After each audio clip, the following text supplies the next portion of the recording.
자, 지금부터 이제 화면 녹화가 됩니다. 이제 녹화가 되고 바로 시작하도록 하겠습니다.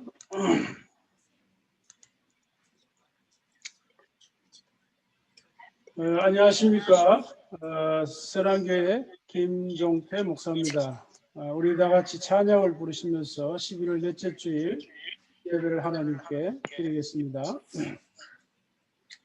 예수 가장 귀한 그 이름 예수 언제나 기도 들으사 오 예수 나의 손 잡아주시는 가장 귀한 그 이름 예수 찬양하기 원하네 예수 처음과 나중 되시는 오 예수 날 위해 고통당하신 가장 귀한 그 이름 예수 왕의 왕이 되신 주 예수 당신의 끝없는 사랑 오 예수 목소리 높여 찬양해 가장 귀한 그 이름 예수 찬양하기 원하네 예수 처음과 나중 되시는 오 예수 오늘 위해 고통당하신 가장 귀한 그 이름 예수 왕의 왕이 되신 주 예수 당신의 끝없는 사랑 오 예수 목소리 높여 찬양해 가장 귀한 그 이름 예수님 그의 희생 기억할 때 자기 몸 버려 죽으신 주 나 항상 생명 주신 그 은혜를 마음에 새겨 봅니다. 마음에 새겨 봅니다. 주 달리신 십자가를 내가 볼 때 주님의 자비 내 마음을 겸손케 해 주께 감사하며 내 생명 주께 드리네 이제는 저 높은 곳에 앉으신 하늘과 땅 왕 되신 주 나 이제 놀라운 구원의 은혜 높여 찬양하리라 높여 찬양하리라 주 달리신 십자가를 내가 볼 때 주님의 자비 내 마음을 겸손케 해 주께 감사하며 내 생명 주께 드리네 감사드리리 주의 십자가 나의 친구 되신 주 감사드리리 주의 십자가 나의 친구 되신 주 감사드리리 감사드리리 주의 십자가 나의 친구 되신 주 감사드리리 주의 십자가 나의 친구 되신 주 우리 합심해서 화면을 보시고 잠시 한번 기도하겠습니다. 예배 중에 하나님의 성령께서 우리 가운데 충만히 임하셔서 우리가 성령을 통해 위로받고 세임을 얻고 깨우침을 얻는 귀한 시간 되도록 기도하시기를 바라고 또 우리가 섬기는 선교사님들을 위해서 기도하시기 바랍니다. 특별히 이제 다음 달 12월 5일인가요? 서병치 목사님이 케냐로 떠납니다. 여러분 아시는 대로 지금 코로나로 또 상당히 이제 건강의 위협을 우리가 받고 있고, 뿐만 아니라 또 케냐에 또 이제 뭐 풍토병이라든지 여러 가지 건강상 또 애로사항이 있지 않겠습니까? 그래서 가서 한 5개월 정도 있다가 오시려고 하는데, 건강에 아무 어려움 없이 잘 다녀올 수 있도록 기도해 주시면 좋겠습니다. 또 우리나라와 민족을 위해서 여러분의 가족들을 위해서 우리 다 같이 한번 1분 정도 잠시 한번 기도하겠습니다. 하나님 아버지 주의 사랑과 은혜 참으로 감사합니다.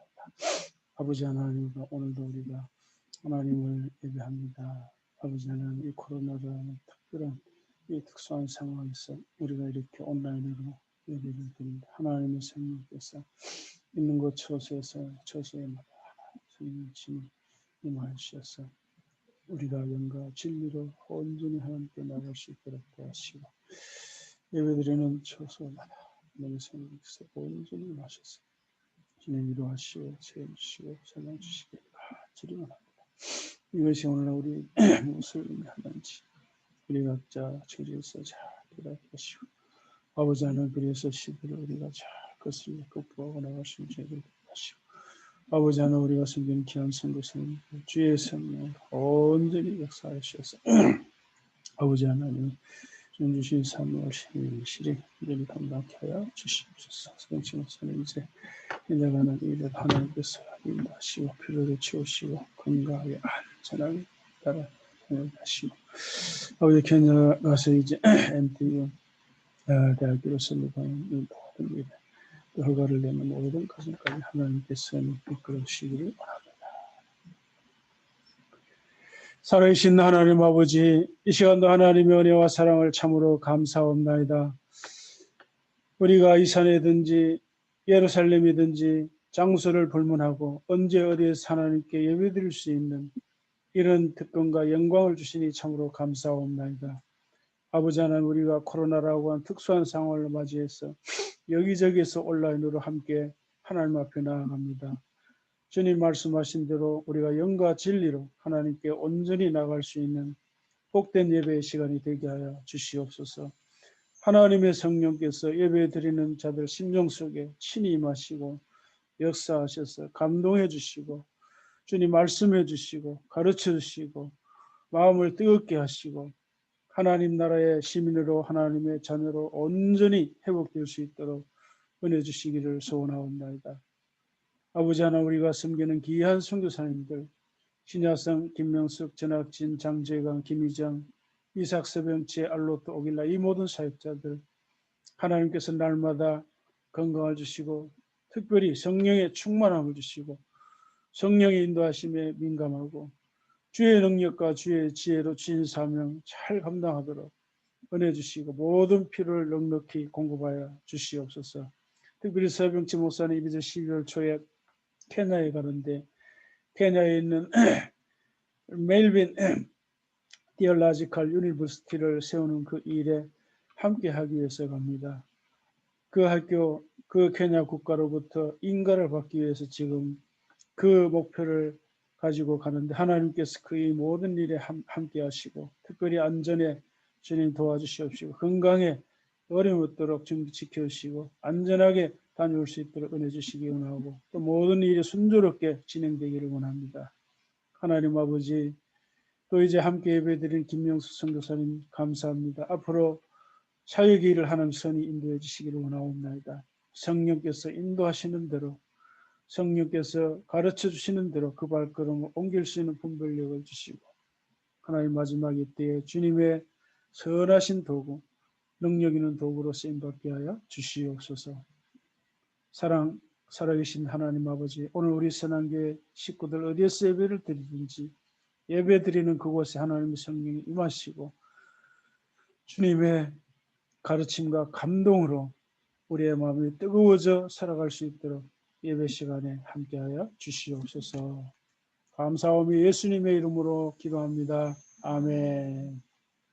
주의 보좌로 나아갈 때에 어떻게 나가야 할까? 나를 구원한 주의 십자가 그것을 믿으며 가네. 주의 보좌로 나아갈 때에 나 여전히 부족하나 나를 모신 주의 그 사랑 그것을 믿으며 가네. 자격 없는 내 힘이 아니 오직 예수님의 보혈로 자격 없는 내 힘이 아니 오직 예수님의 보혈로 십자가의 보혈 완전하신 사랑 힘입어 나아갑니다. 십자가의 보혈 완전하신 사랑 힘입어 예배합니다. 십자가의 보혈 십자가의 보혈 완전하신 사랑 힘입어 나아갑니다. 십자가의 보혈 완전하신 사랑 힘입어 예배합니다.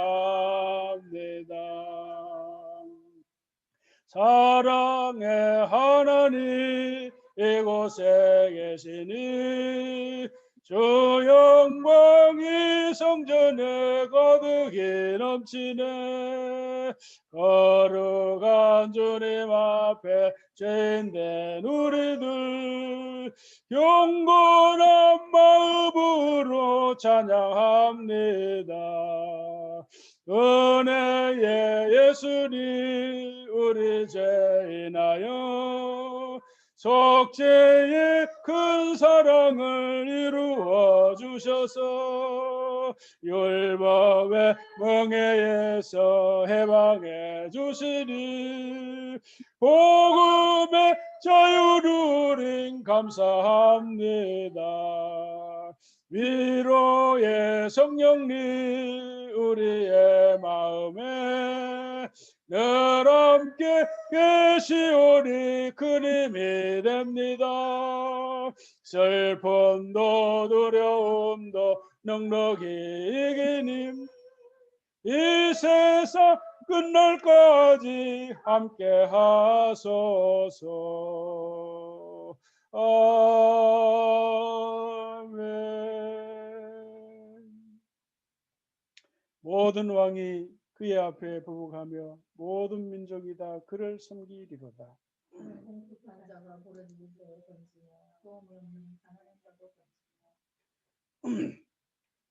그는 가난한 자와 궁핍한 자를 불쌍히 여기며 궁핍한 자의 생명을 구원하며 그들의 생명을 압박과 감초에서 구원하리니 그들의 피가 그의 눈앞에서 공중에 흘러가리로다.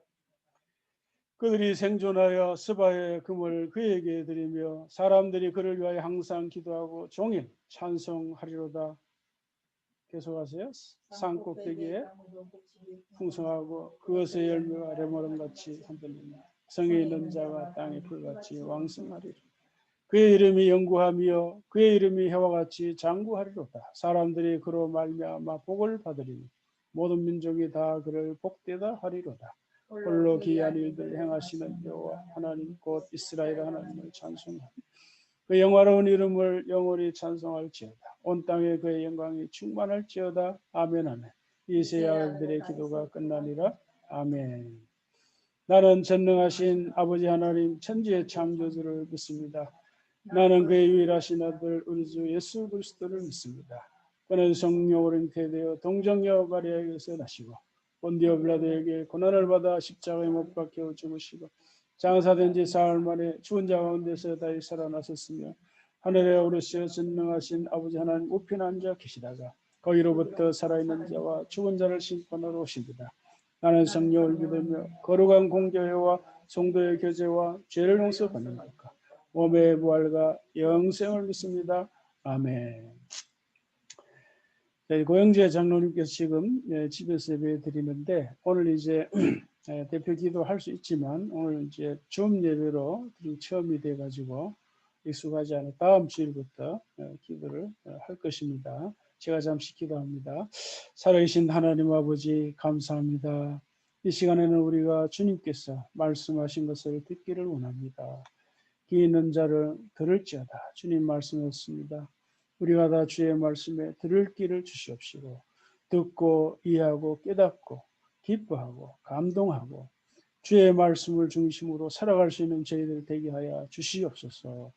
예수님께서 말씀이 육신이 되신 것처럼 우리 또한 하나님의 말씀이 우리 안에 육화되어 우리의 인격과 우리의 성품과 우리의 삶이 하나님의 말씀대로 변화되도록 은혜 주시기를 원하옵나이다. 우리가 듣기는 들어도 깨닫지 못하고 알기는 알아도 순종하지 못하는 부족한 저희들입니다. 순종할 수 있는 힘을 주시고 능력을 주셨어요. 일상에서 말씀을 체험하며 살아가는 저희들 되게 하시고 말씀 체험과 더불어 하나님이 살아계신다는 걸 체험하며 살아가는 능력 있는 주의 백성들 다 되게 하여 주시옵소서. 감사하며 예수님의 이름으로 기도하옵나이다. 아멘. 아멘. 아멘. 아멘.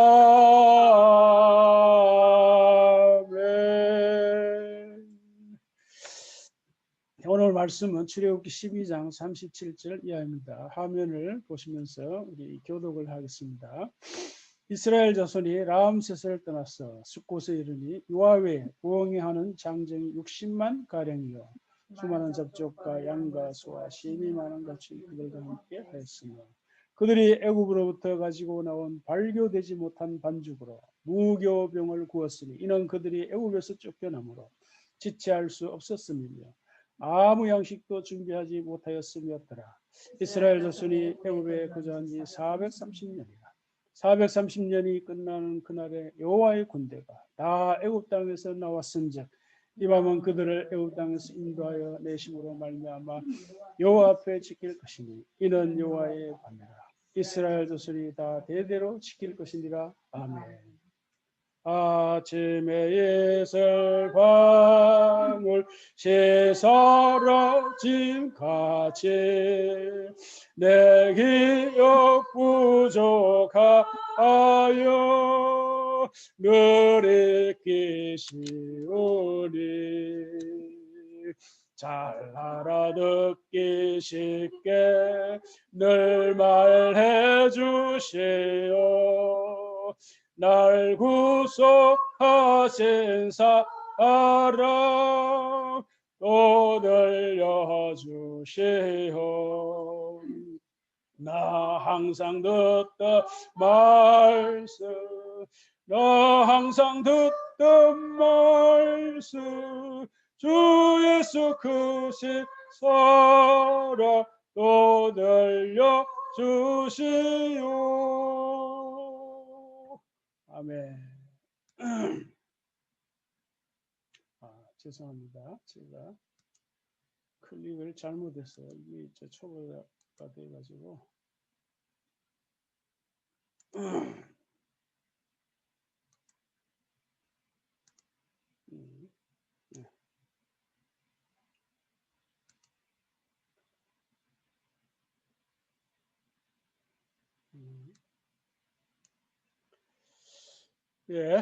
오늘 설교 제목은 자신의 뜻과 계획을 이루어 가시는 하나님.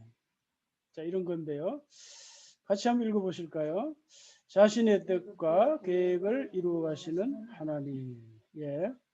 사실 우리도 마찬가지죠. 빠르면 중고등학생 때, 늦어도 20, 30대가 되면 나름의 뜻과 계획을 세우고 이제 인생을 살아가죠. 아니면 어떤 사람도 소명을 확인하고 그런 걸 이루기 위해서 매진합니다.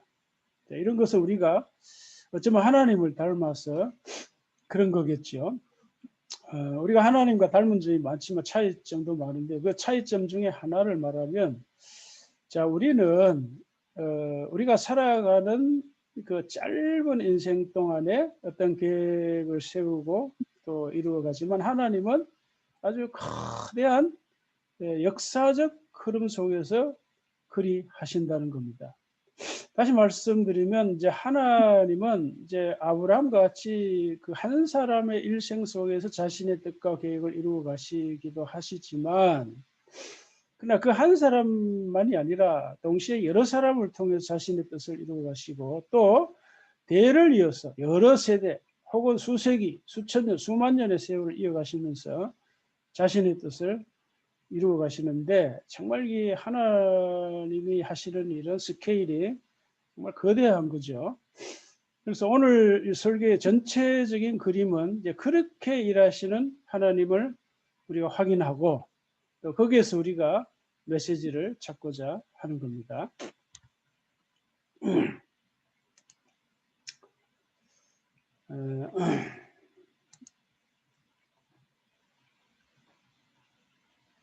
자, 지지난 주일에 아브라함에게 보이신 하나님의 계획, 이런 주제로 설교를 해드렸는데요. 그때 이제 하나님의 계획이라고 하는 것은 하나님의 나라였다 하는 것을 창세기 전체 문맥과 창세기 11장과 12장의 맥락을 통해서 확인해 드렸습니다. 자, 근데 그 하나님의 나라가 1차적으로는 이제 이스라엘 나라에서 이루어지는 것이었죠. 그러나 이제 궁극적으로는 이 세상 나라를 다 포함하고 나아가서는 우주 전체를 다 포괄하는, 다시 말하면 새하늘과 새 땅, 그리스도 예수 안에서 하늘과 땅을 연합하는 것, 통일하는 것이라고 말씀드렸습니다. 자, 이와 같은 하나님의 거대한 뜻과 계획을 이제 구약 성경을 통해서 확인해 가고 있는 중인데요. 자, 오늘 이야기는 이스라엘 백성들의 출애굽, 다시 말해서 애굽에서 그들이 출발해서 가나안까지 이르는 전체적인 그림이요. 그 전체적인 그림을 통해서 하나님은 어떻게 자신의 뜻과 계획을 이루어 가시는가를 확인하려고 하는 겁니다. 자, 우리가 늘 말하듯이 숲과 나무를 이제 함께 보라, 이제 그러는데요. 믿음 생활도 마찬가지입니다. 우리 인생도 마찬가지고. 그래서 언제나 이 전체 그림과 구체적인 것을 함께 보는 그런 눈이 필요합니다. 근데 이래 보면 어떤 사람은 자기가 하는 일 그것만 딱 보고 주변을 안 봐요. 그리고 어떤 사람들은 자기 자신의 일만이 아니라 주변을 보죠. 더 크게는 시대의 흐름을 보고 시대의 트렌드를 읽어보면서 일을 해나갑니다.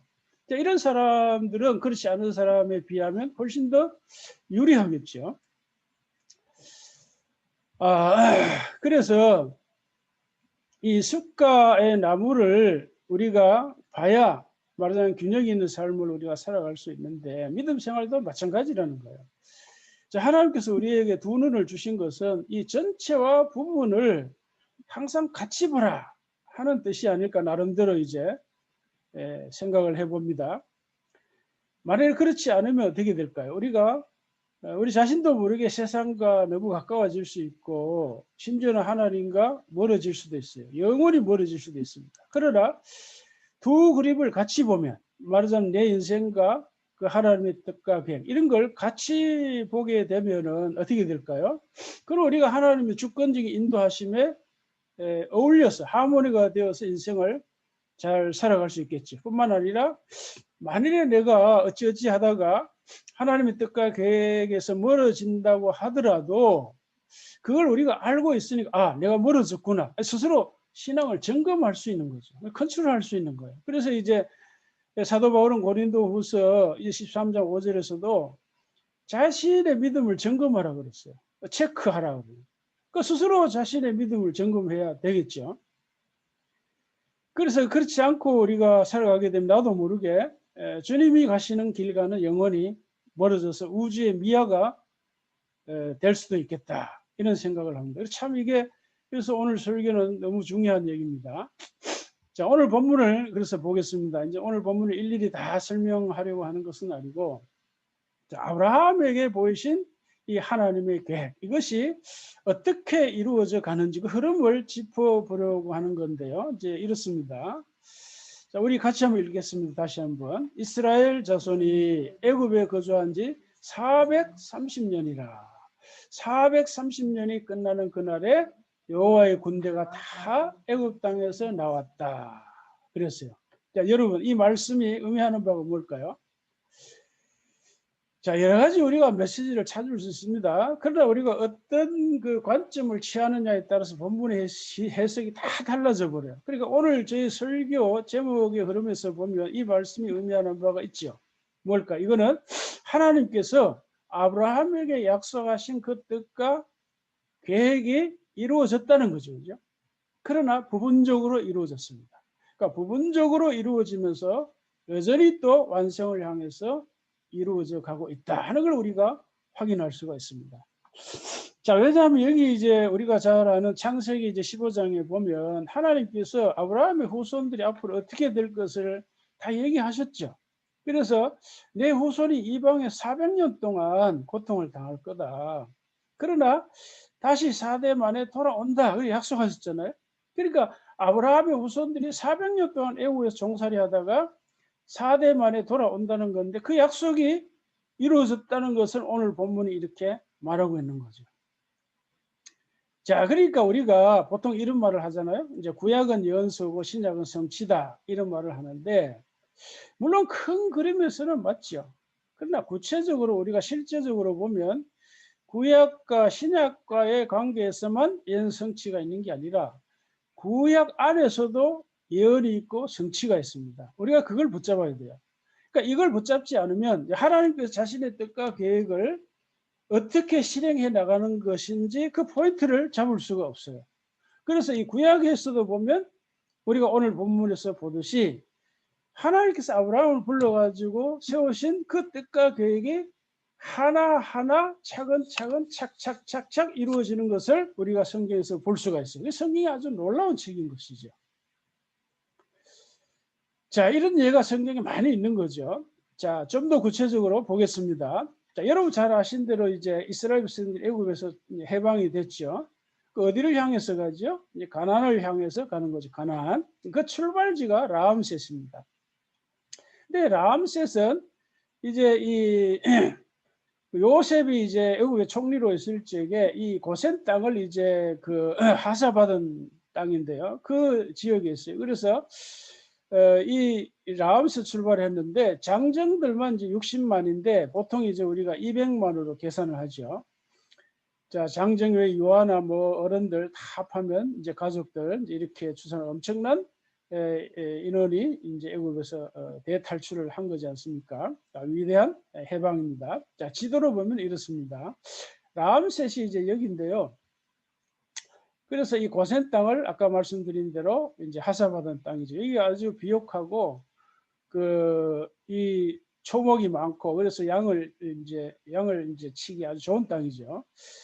자, 그래서 이스라엘 백성들이 애굽에서 노예로 일하면서 건축한 성이 바로 이제 람셋과 비돔성입니다. 그래서 출애굽기 1장에 이렇게 언급되어 있죠. 그래서 이스라엘 백성이 람셋을 출발해가지고 여러 이제 경유지를 거쳐가지고 가나안 땅에 도착하는데, 자, 이런 큰 그림 속에서 하나님께서 자신의 뜻과 계획을 어떻게 이루어 가시는지 분명하게 확인해 볼 수 있습니다. 자, 그러니까 자, 하나님은 모세를 이제 이스라엘의 지도자로, 그 말은 이스라엘을 애굽에서 이끌어내는 지도자로 이제 세우실 적에 분명한 메시지를 주었어요. 자, 그 메시지가 뭘까요? 이제 시내산에서 이제 만나지 않습니까? 여기에서 하나님 모세를 만나서 모세야, 모세야 부릅니다. 내가 여기 있습니다. 근데 그 다음에 바로 하는 말이 나는 내 조상의 하나님이니 아브라함의 하나님, 이삭의 하나님, 야곱의 하나님이라. 자, 여러분 하나님께 자신을 이렇게 밝힌 이유가 뭘까? 그 의미가 뭘까요? 그것은 나는 아브라함에게 한 약속을 지키는 자다. 나는 아브라함을 통해 보여준 그 계획을 성취하러 왔다. 그걸 위해서 너를 부른다. 이런 뜻이지 않습니까? 여러분 그렇게 믿습니까? 아멘. 예. 자, 그래서 이제 하나님은 출애굽기 6장 3절에서 이렇게 말씀하십니다. 같이 한번 읽으실까요? 내가 아브라함과 이삭과 야곱에게 전능의 하나님으로 나타났으나 나의 이름을 여호와로는 그들에게 알리지 아니하였고. 무슨 말이죠? 이 족장들에게는 하나님이 자신을 전능의 하나님으로 알렸지만 그들에게 여호와로는 알리지 않았다. 그럼 이제는 뭐죠? 여호와로 알리겠다 그 말인데 그 말의 의미가 뭘까요? 이 말은 하나님은 언약을 하시고 그 언약을 반드시 신실하게 지키신다, 이런 뜻입니다. 여호와라는 말이 그런 뜻이라는 거예요. 자, 그래서 우리 성경에는 수많은 약속이 있는데요. 그 약속을 믿고 따르는 사람은 그 약속을 체험합니다. 그렇지 않습니까, 여러분? 그게 믿음 생활의 본질이고 그게 믿음 생활의 정수입니다. 정수. 그러니까 믿음 생활의 본질에서 떠나 있는 사람이 너무 많아요. 그게 핵심인데. 그래서 바울이 이런 말을 했습니다. 우리 곧 나와 실루아노와 디모데로 말미암아 너희 가운데 전파된 하나님의 아들 예수 그리스도는 예하고 아니라 함이 되지 아니하셨으니 그에게는 예만 되었느니라. 그 다음에 하나님의 약속은 얼마든지 그리스도 안에서 예가 되니 그랬어요. 여기 얼마든지. 자, 이 말씀이 참 재밌습니다. 이 해석을 잠시 한번 보겠습니다. 이 구절만. 자, 영어 성경을 보면 이제 세 가지로 이제 정리할 수 있는데요. 이제 영어 성경이나 한글 성경이 다 일종의 해석입니다. 해석인데 원문이 따로 있으니까요. 어떻게 이제 해석이 되냐면 첫째는 이제 얼마든지를 하나님의 모든 약속 이렇게 해석을. 그 다음에 이제 NIV 성경에서는 강조법을 써가지고 하나님께서 아무리 많은 약속을 하셨더라도 이렇게 해석을 했고, 그 다음에 이제 NLT라는 성경이 있습니다. 여기는 이제 앞부분은 같아요. 모든 약속 같은데 뒷부분이 예라는 울리는 소리로 성취되었습니다. 그랬어요. 그러니까 예, 영어이 리사운딩, 이 울려 퍼지는 소리죠. 에코, 메아리죠, 메아리. 메아리 에코는 이제 원음이 따로 있죠, 원음. 그 원음에 반응하는 소리를 리사운딩이라. 무슨 말일까요? 하나님께서 성경을 통해 수많은 약속의 말씀을 하셨죠. 그 약속의 말씀에 예수님이 리사운딩 했다. 그 말, 리사운딩. 그러니까 뭐죠? 쉽게 말하면 하나님의 약속의 말씀에 리스판스해서 아멘으로 순종으로 성취하셨다, 이런 뜻입니다. 그러니까 우리가 하나님의 말씀에 대한 반응을 어떻게 해야 되는가, 어떤 자세를 가져야 하는 것이 여기에 다 아주 엑기스로 나와 있는 거예요. 자, 근데 여기에서 우리가 한 가지 더 기억해야 됩니다. 그게 뭔가 하면은 지금 우리는 믿음으로 세례를 받아 예수와 연합되었죠. 그리고 저번에 말씀드린 대로 믿음과 세례로 예수 안에 내포되었습니다. 예수 안에 있습니다. 이제 저와 여러분들은. 여러분 그렇게 믿습니까? 그게 세례의 의미라고 내가 여러 번 강조해 설명을 드렸습니다. 자, 그렇기 때문에 우리의 현재 영적 주소, 영적 실제, 영적 로케이션, 영적 위치가 뭐죠? 예수 안에 있는 거예요. 예수와 하나가 된 거예요. 우리가 결혼해서 부부가 한 몸이 되듯이 예수와 한 몸이 된 거죠. 그 하나, 예수와 하나 되고 예수 안에 있기 때문에 비록 간접적인 경험이기는 하지만 믿음 안에서는 우리가 예수와 함께 하나님의 모든 약속이 성취되는 것을 경험했습니다. 여러분 그게 중요한 거예요. 여러분 이걸 붙잡아야 돼요. 여러분 그렇게 믿습니까? 이 사실이 중요한 거예요. 우리가 믿음을 가지고 세례받고 예수와 연합이 됐다고 바울이 얼마나 강조합니까? 로마서 6장에서.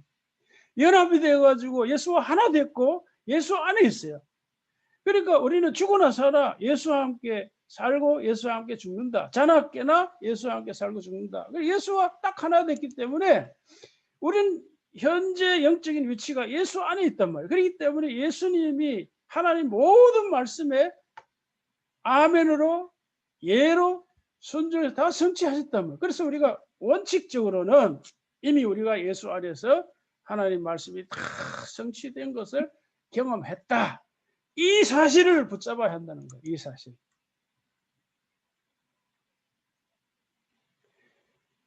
그러면 이제 그 다음에 어떻게 해요? 그러면 이제 우리에게 남은 것이 뭘까요? 예수의 경험이 우리의 실제적인 경험이 되게 하는 거. 그게 믿음 생활이에요. 믿음이라고 하는 거는 반드시 믿음 생활이라고 하는 건 내가 예수님과 하나 되었다. 그걸 전제하는 거예요. 그러니까 믿음과 세례로 예수 안에 우리가 있고 예수와 함께 산다는 그게 전제되어 있는 거예요. 전제적으로. 원리적으로. 그 다음에 우리가 믿음 생활이죠. 그래서 우리에게 남은 것은 이미 예수 안에 경험된 것을 우리가 실제적으로 구체적으로 경험하는 거예요. 어떻게 함으로써 하나님 말씀 앞에 예수님과 같은 자세를 가짐으로써. 예수님은 어떻게 하셨다고요? 언제나 yes. no가 아니라 yes. 싫어요가 아니라 좋아요. 안 돼요가 아니라 돼요. 이런 반응하는 자세. 자, 이렇게 yes, yes, 돼, 된다, 된다. 이게 자꾸 복음이 변질이 돼가지고 적극적 사고로 긍정주의로 바뀐 예가 많아요. 이 교회 안에 이게 문제인데 참 이게 문제예요. 우리가 복음의 본질을 바로 붙잡아야 됩니다. 적극적 사고는 앞에 믿음으로 세례받고 예수와 함께 하나 된 게 없죠. 그게 없어요. 그게 다 빠져버렸어요. 자, 그러니까 우리가 에코, 리사운딩 하면서 하나님과 하나님의 말씀을 경험하는 일이 우리에게 남아있는 겁니다. 자, 그럼 우리는 말씀 체험과 함께 살아계신 하나님을 경험하게 될 것입니다. 다시 모세로 돌아갑니다. 자, 왜 하나님은 모세에게 자신을 아브라함의 하나님으로 소개하셨을까? 질문했죠. 자, 그거는 말씀드린 대로 아브라함에게 보여준 자신의 뜻과 계획을 이루려고 모세 너를 부른 거다. 이런 뜻이라고 그랬죠. 자, 이런 부름에 모세의 반응이 어떻게 했나요? 예수님처럼 예스 했나요? 아니죠. No. 할 수 없어요. 나중에는 아마도 싫어요. 안 해요. 거기까지 간 것 같아요. 하나님께서 어떻게 합니까? 기적을 일으키죠. 모세를 설득합니다. 그래도 못한다고 하니까 누가 입을 지었지? 누가 벙어리나 기머거리나 맹인이 되겠지? 화를 내시죠. 그래서 결국 이제 모세는 말을 못합니다. 자, 그러니까 아론을 같이 보내죠. 이제 결국 이제 모세는 하나님께 항복하고 순종합니다. 그러니까 이런 말씀들이 우리에게 보여주는 게 뭐죠? 히브리서 기자가 말한 대로 예수님은 모세보다 낫다. 그러니까 모세식의 순종보다는 예수식, 나사렛 예수식의 순종이 훨씬 낫다 하는 것을 성경이 우리에게 증거하고 있는 겁니다. 근데 그것이 긍정주의나 적극주의 복음으로 변질이 안 되도록 우리가 구별을 잘 해야 되겠죠. 자, 그리고 이제 하나님은 모세에게 반복해서 말하는 게 있는데 이겁니다. 뭔가 하면은, 자, 여러분 이 자막에 보는 대로 내 백성 이스라엘을 애굽인들의 손에서 건져내 가지고 어디로? 이제 가나안 땅으로 인도하시겠다 하는 거예요. 자, 이걸 여기서 말하고 또 3장 출애굽기 3장 17절에서도 말하고 그 다음에 또 여기에서도 말하고 무슨 말입니까? 반복해서 말하죠. 반복은 강조라고 말씀드렸죠. 뭘 강조한다고요? 하나님은 아브라함에게 말한 대로 자신의 뜻과 계획을 어디에다 세운다고요? 가나안 땅이다. 가나안 땅이다. 그거는 뭐라고요? 하나님 나라라고 그러죠. 가나안 땅에다 하나님 나라를 세우시겠다 하는 것을 강조하는 거예요. 자, 여러분 우리가 이 성경을 볼 적에 어떤 의미를 알아야 돼요. 우리가 개인적으로 대화를 할 적에도 저 사람의 마음속에 뭘 원하는가 의미를 캐쳐야 되잖아요. 그러니까 귀에 들리는 소리로만 들으면 상대방의 마음으로 하는 말을 못 듣는 거예요. 우리가 성경을 해석할 때도 마찬가지죠. 자, 하나님이 내가 이스라엘 백성을 애굽에서 가나안으로 인도하겠다. 그 의미가 뭐라고요? 가나안 땅에다 자신의 뜻과 계획을 성취하겠다. 하나님 나라를 세우겠다. 이런 건데 이게 신약으로 넘어오면 가나안 땅이 어딜까요? 이 세상 나라라. 그랬죠? 대한민국입니다. 좁게 가까이로는 내가 살아가는 삶의 자리, 가정, 삶의 영역입니다. 그러니까 내가 살아가는 삶의 영역에서 우리가 하나님 나라를 건설하고 이루는 것이 아니라 저번에 말씀드렸죠. 하나님 나라 건설하고 이루는 것은 예수님만이 할 수 있습니다. 우리는 뭐죠? 하나님 나라의 시민이 이미 되었으니까 하나님 나라의 시민으로서 하나님 나라의 증인의 삶을 살아요. 그 증인이 뭔가 하면은 하나님 나라의 문화를 꼽혀야 돼요. 하나님 나라의 문화라는 것은 첫째 중요한 것이 말입니다. 말, 자세 이런 거. 그러니까 그런 걸 성경에서 얼마나 많이 가르쳐요. 그런데 많은 경우 가나안 땅 하면 천당을 생각합니다. 알죠? 많은 신자들이 오해를 합니다. 그게 아닙니다. 큰 오해입니다. 가나안 땅은 하나님 나라를 의미합니다.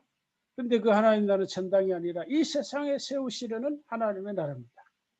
하나님의 나라는 눈에 보이는 이 세상과 눈에 보이지 않는 하늘의 세계를 다 포괄한다 그랬죠. 그런데 성경에서 말하는 하나님의 나라는 1차적으로 이 땅, 지구, here and now 여기에서 세워지는 하나님 나라. 그래서 예수님께서 메시아로서 공생의 사역할 적에 첫 마디, 첫 일성이 뭐죠? 회개하라. 하나님 나라가 이 땅에 가까이 왔다. 선언을 하셨고 또 여러 가지 기적, 하나님의 성령으로 기적을 기실을 차내고 수많은 기적을 통해서 하나님 나라가 이 땅에 실현되었다. 지금도 실현되어 가고 있다는 것을 증거해 보이셨어요. 증거해. 그리고 우리에게 주기도문으로 가르치셨죠. 당신의 나라, 다이 킹덤이 이루어지기를 기도하라. 뜻이 하늘에서 이루어진 것처럼 땅에서도 이루어지기를 기도하라. 그래서 너희는 먼저 그의 나라와 그의 의를 구하라. 그리하면 이 모든 걸 더하시리라. 그게 다 뭐죠? 하나님께서 이 땅 여기에서 우리가 살아가는 삶의 그 영역에서 하나님 나라를 세우시려는 하나님 뜻이고 우리 하나님 나라의 문화를 꽃피워 가야 한다는 것이죠. 그러니까 자 하나님께서 모세에게 자 이 백성을 가나안에 인도해 드리겠다 하는 것은 뭐라고요? 자, 오늘날로 말하면 이 땅에 이 세상 나라에 우리가 살아가는 삶의 자리에 하나님 나라를 세우시겠다라는 뜻으로 해석할 줄 알아야 됩니다. 천당이 아닙니다. 천당. 예. 자, 그 다음에 붙잡아야 할 메시지는 이겁니다. 일단 이제 믿음으로 출발한 사람은 돌이킬 수 없다. 이런 메시지입니다.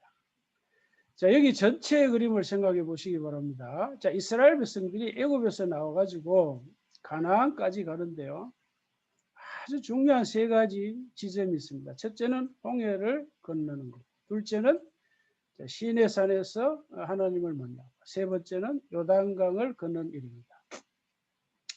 아시는 대로 여러분 홍해는 하나님의 특별한 능력과 기적으로 건넜죠. 이 기적이 주는 메시지가 있습니다. 그것도 우리가 마음대로 해석하면 안 되죠. 성경이 다 해석을 해놓았는데 자 애굽을 떠나 바다를 건넌 이스라엘 백성들은 다시는 애굽으로 돌아갈 수 없다 하는 것이 첫 번째 중요한 메시지입니다. 왜 돌아갈 수 없을까요? 자 물론 이제 이스라엘 백성들이 홍해 말고 다른 길로 돌아가면 애굽으로 갈 수 있죠. 그러나 제가 지금 말하려고 하는 거는 그런 게 아니잖아요. 그러니까 이스라엘 백성들이 특별한 하나님의 기적으로 걷는 거예요. 그러니까 기적의 의미를 지금 말하는 거예요. 그러니까 우리가 애굽으로 돌아가려면 어떻게 해요? 이스라엘 백성들이 애굽으로 돌아가면 다시 하나님이 홍해를 갈라줘야죠. 하나님 그렇게 하시겠어요? 여러분이라면 그렇게 하시겠어요? 하나님은 그렇게 하시지 않죠. 세상으로 돌아가도록 타락하도록 자리를 깔아줄까요? 절대 그런 일은 없습니다. 하나님 그런 분이 아닙니다. 자 그런데요 홍해를 걷는 걸 두고 바울은 어떻게 해석합니까? 이제 세례를 받은 거다 그랬어요. 세례. 그리고 그 다음에 신령한 음식을 먹었다. 신령한 음료를 마셨다. 반석은 예수다. 이렇게 해석을 했죠. 자 그러니까 이 모든 걸 종합을 하면 신약 성경식으로 말하면 이런 뜻입니다. 우리가 예수님을 믿고 세례받고 성령으로 거듭나서 하나님의 자녀가 되었다. 하나님 나라의 시민이 되었다. 이거 이런 뜻이에요. 자 이렇게 한번 진실하게 거듭나면 다시는 세상으로 돌아갈 수 없다. 이런 메시지입니다.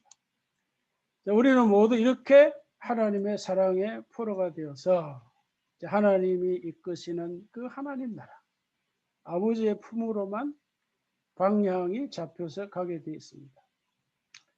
우리가 뒤로 돌아 세상 나라와 아무리 가까워져 봐야 우리만 손해날 뿐입니다. 되지 않습니다. 예수님이 바울에게 말씀하신 것처럼 세상과 가까워질수록 소가 뒷다리로 가시채를 차는 것과 같다. 다시 말하면 우리가 하나님의 뜻과 계획에 따라 살아가는 것이 싫다. 내 마음대로 살겠다. 아무리 뻗대봐야 자기만 손해라는 거예요.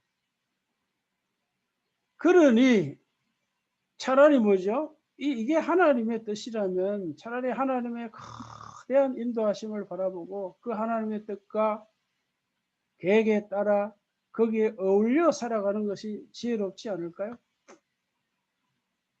지혜라는 게 뭐예요? 지혜라는 게 바로 그런 거야. 그 하나님의 거대하신 인도하심을 분별하고 그 뜻에 맞게 그 방향에 맞게 말하고 직장생활하고 사업하고 그리고 나의 비전과 이 소명을 그 하나님의 뜻과 계획에 묻어서 그 포함시켜서 살아가는 것이 가장 지혜롭고 그러면은 말이죠.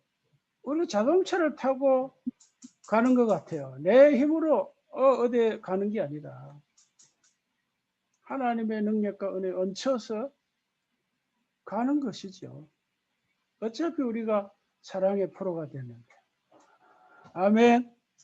예, 믿으시기 바랍니다. 자, 그 다음에 시인의 산에서 만남인데 여기 중요한 것은 대표자 모세에게 율법을 주셨다는 거예요. 자, 이거는 이제 아브라함에게 주신 언약을 약속을 갱신한다는 건데 이거는 다음 주에 말씀드릴 겁니다. 다윗 언약과 관련해서 자세하게 전하게 될 겁니다. 이제 마지막으로 요단강을 건너는 일인데요. 이건 홍해를 건너는 성격과 다릅니다. 다른 메시지를 가지고 있어요. 자, 홍해를 건널 때 상황은 아시겠지만 뒤에서는 애국군대, 앞에는 홍해죠. 그 좌우는 광야입니다. 사막입니다. 말 그대로 진퇴양난이죠. 좌우 사방이 다 막혔습니다. 하나님 기적밖에 없죠. 그래서 하나님의 주권적인 은혜로 그들이 홍해를 건넙니다. 그런데 그 은혜를 하나의 주권적 역사를 경험하려면 우리에게 뭐가 필요할까요? 믿음이 필요합니다. 믿음. 그렇다고 우리의 믿음이 공로가 되는 건 아니죠. 그냥 인격적인 반응으로서의 믿음입니다. 신뢰.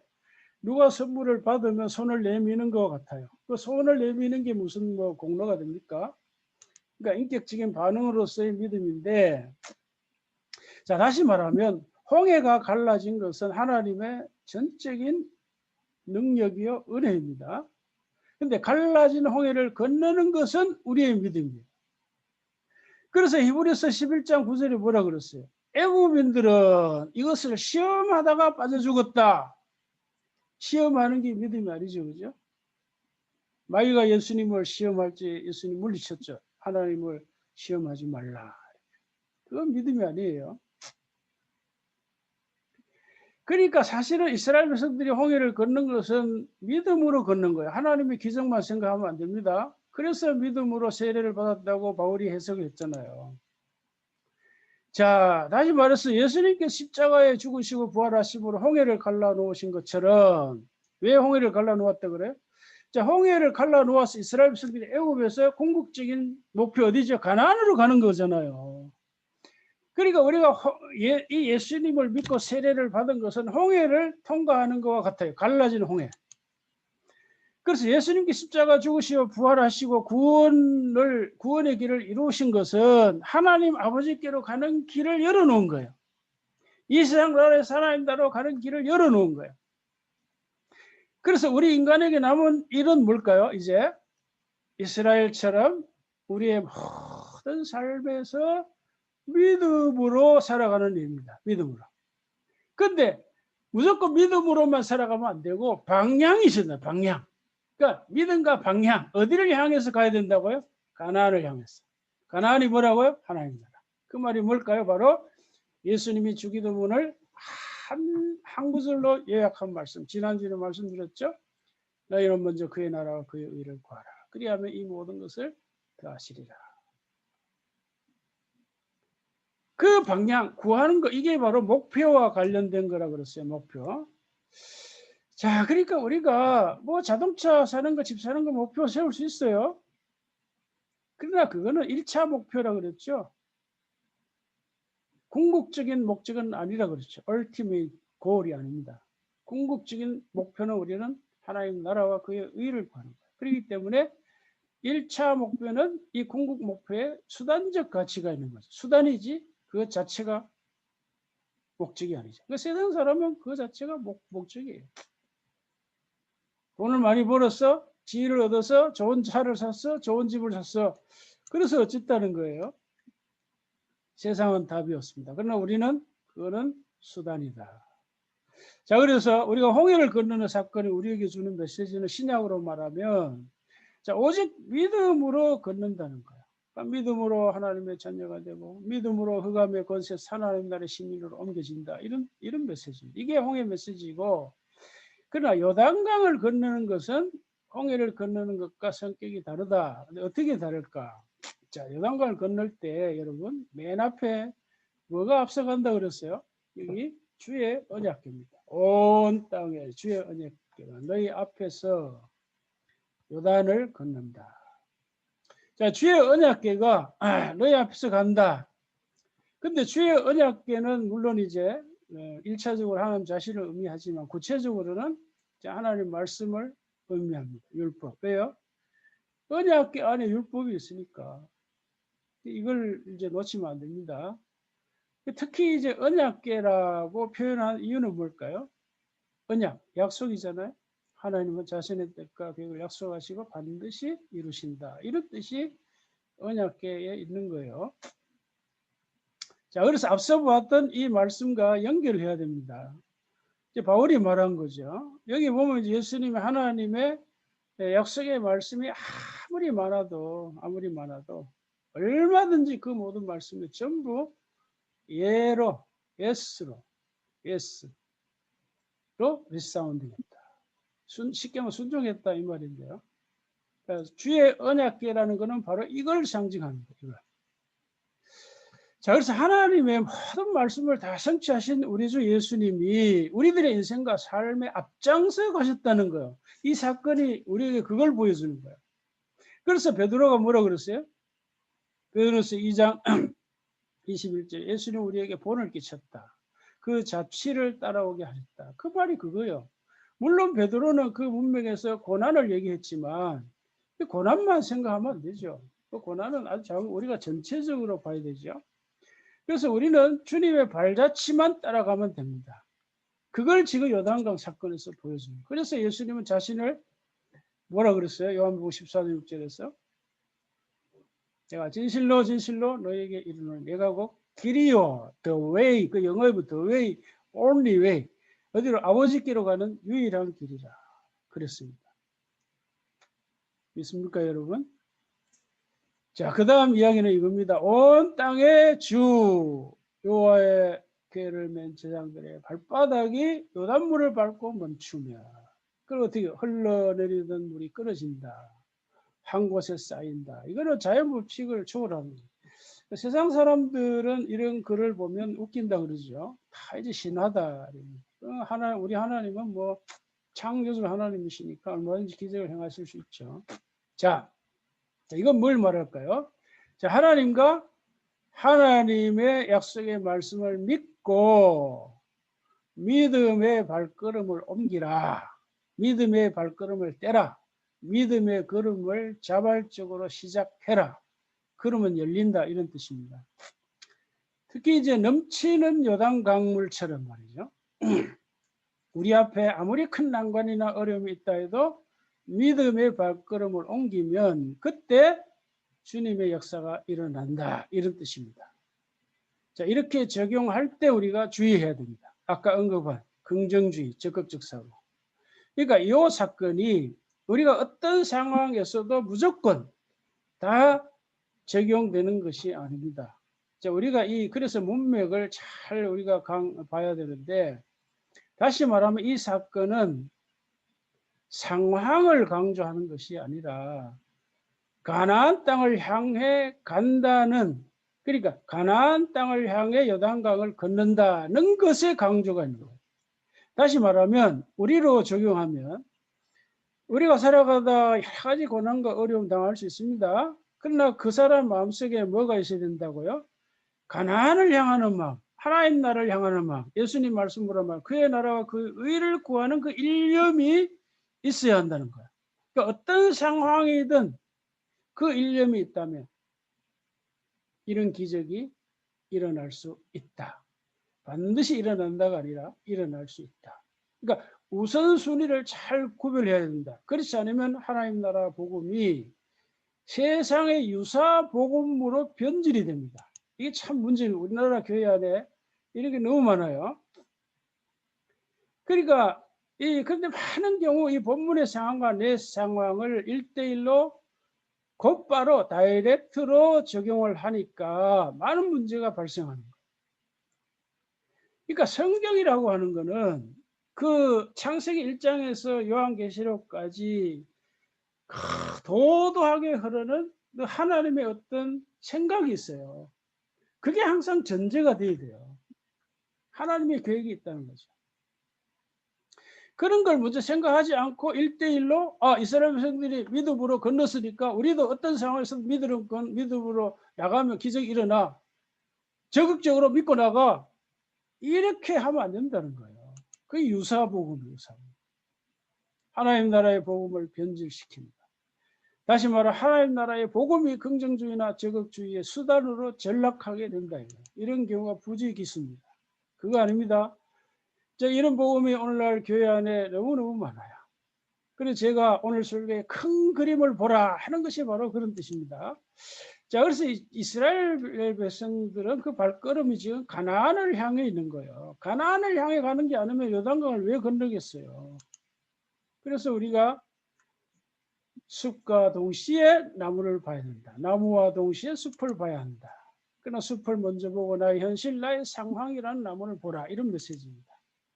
그리고 지난주에 전해드린 의식주라는 나무, 하나님의 나라라고 하는 숲, 이걸 같이 봐야 한다. 이런 뜻입니다.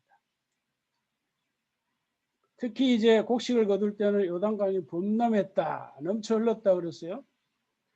자, 그러니까 이걸 우리에게 적용하면 지금 코로나와 같은 상황이라고 생각할 수 있죠. 우리가 말씀을 적용을 해야 되니까. 그러나 이제 하나님 나라와 하나님의 의를 목표로 삼고 믿음의 발걸음을 옮겼을 적에 위에서 흘러내리던 물이 그친다.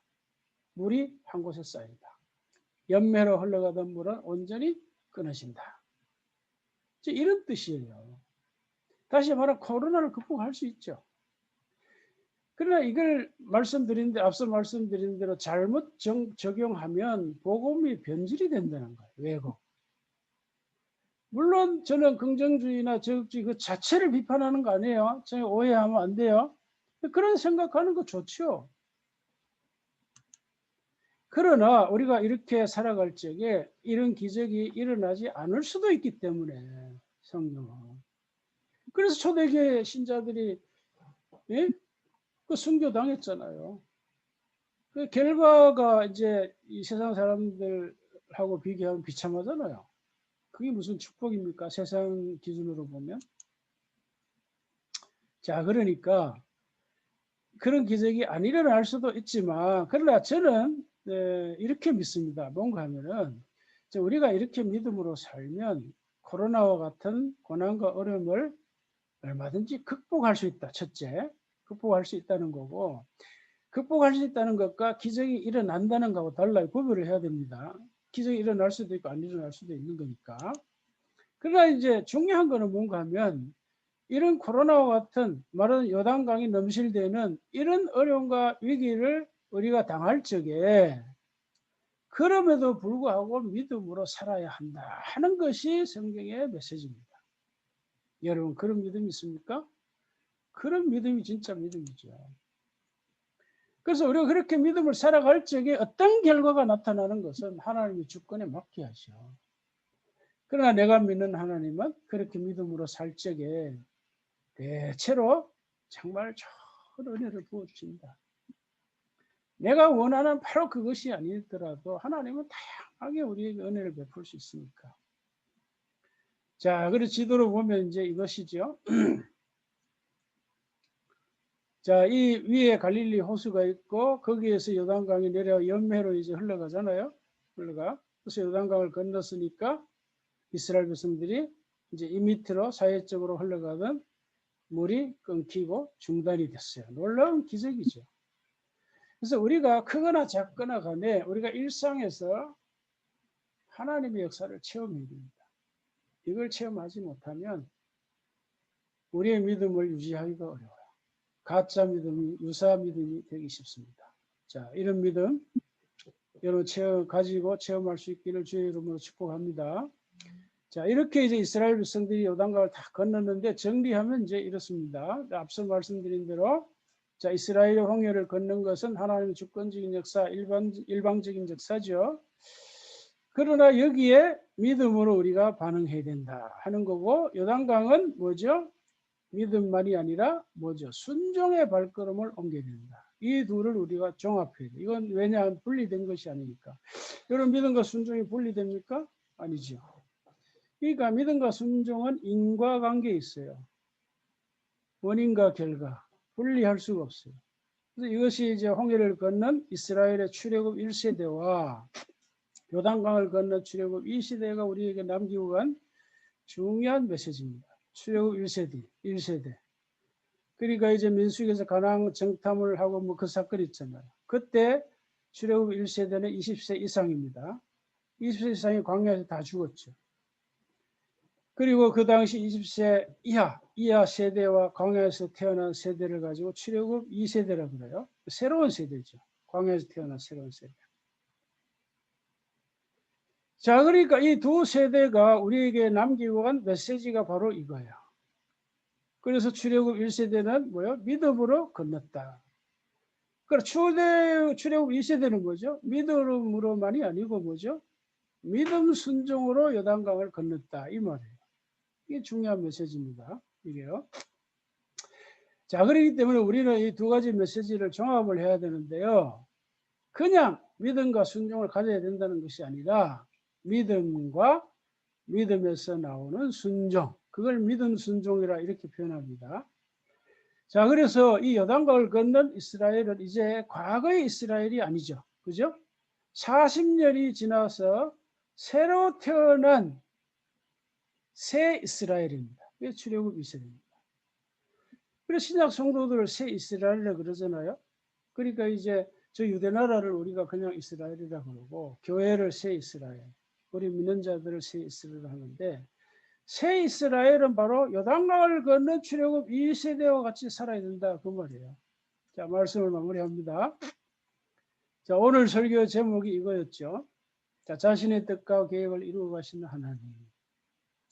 이걸 더 상세하게 구체적으로 말씀드리면 하나님은 자신의 뜻과 계획을 이미 이루셨고 아직 완성하지는 않으셨기에 지금도 그 뜻과 계획을 이루어 가시는 중이다. 이런 뜻입니다. 이 제목이.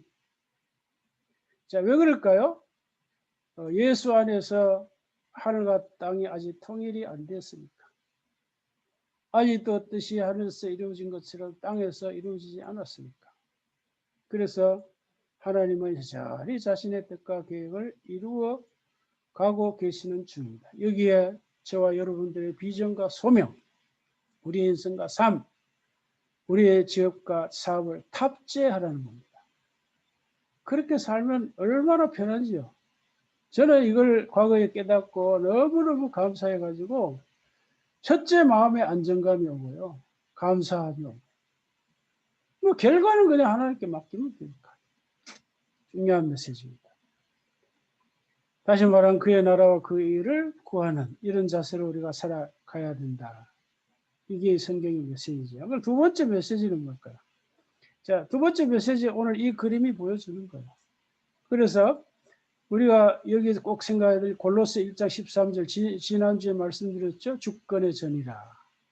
그러니까 주권의 전이가 무슨 뜻인지 아시려면 지난주 설교를 다시 봐야 됩니다. 굉장히 중요한 얘기인데 자, 이스라엘 백성들이 애굽에서 나온 것이 주권의 전이가 일어난 거예요. 무슨 말이죠? 이스라엘 백성들의 이제 왕은 애굽의 바로가 아니라 하나님이라는 거죠. 자, 그 다음에 이제 홍해 사건이 주는 메시지. 요단강 그 도하 사건이 주는 메시지. 동시에 붙잡아야 된다. 그러니까 믿음만도 아니고 믿음과 순종도 아니고 뭐죠? 믿음과 믿음 순종이 우리에게 필요한 삶의 자세입니다. 이게 바로 출애굽 1세대와 2세대가 우리에게 남기고 간 중요한 삶의 원리입니다. 그래서 그들은 주의 언약궤를 바라보고 요단강을 건넜습니다. 주의 언약궤. 주의 언약궤는 뭐라고요? 주님께서 믿음 순종의 여행길을 걸어가신 것이고 그 길을 닦아 놓은 거예요. 근데 우리 믿음 말씀이 이걸 체험했다고 그랬죠. 우리에게 남은 것은 우리도 이런 삶의 자세로 살아가면서 우리에게 말씀이 체험이 되도록 하나님이 체험이 되도록 하는 겁니다. 그래서 예수님이 내가 곧 길이요 진리라. 나로 말미암지 않고는 아버지께로 올 자가 없다라고 말씀하셨습니다.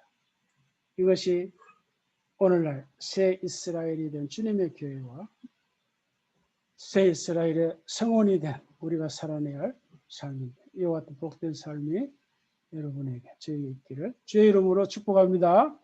하나님 아버지 감사합니다. 오늘도 우리가 주의 말씀을 상고했습니다. 이 말씀이 우리의 뇌에 새겨지게 하시고 우리 마음에 새겨져서 이 말씀이 우리가 살아가는 삶의 동력이 엔진이 되게 하여 주시옵소서. 그래서 우리가 말씀의 능력을 믿고 말씀의 신실함을 믿고 살아가는 저희들 다 되었어요. 우리가 살아가는 모든 삶의 자리에서 하나님 나라와 의를 구하노라. 하나님 나라의 문화를 이루어가는 저희들 되게 하여 주시옵소서. 그래서 우리가 살아가는 가정이 천국이 되게 하시고 우리가 살아가는 삶에서 하나님 나라의 증인의 사명을 온전히 살아내도록 은혜 부어주시기를 간절히 원하오며 예수님의 이름으로 기도하옵나이다. 아멘. 모든 것이 주께로부터 왔으니 이 예물을 주께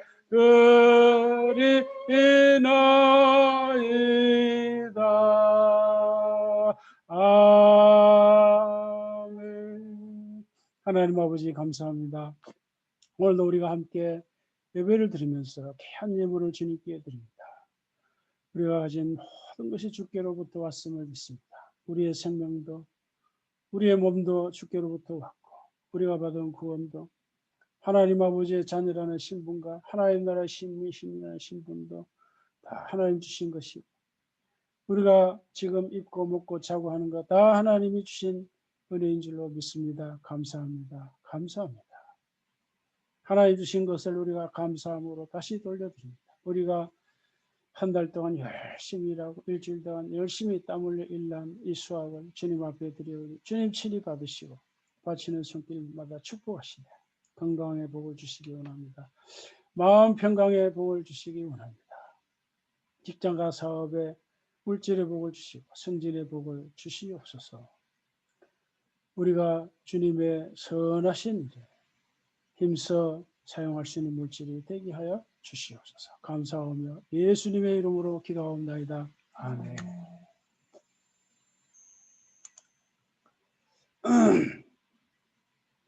어디든지 예수 나를 이끌며 어디든지 예수 함께 가려네. 예수 함께 아니 가면 나갔고 어디든지 예수 함께 가려네. 예수를 가든지 겁낼 것 없네. 어디든지 예수 함께 가려네. 세상 친구 모두 나를 떠나도 주와 동행하면 외로워겠네. 가는 길이 위태하고 험해도 어디든지 예수 함께 가려네. 어디를 가든지 겁낼 것 없네.